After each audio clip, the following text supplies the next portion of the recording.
Итак, видео посвящено новому насосу моему, который проработал ровно 2 дня.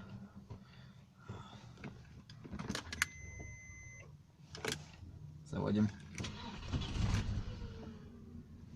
Попытка не удалась.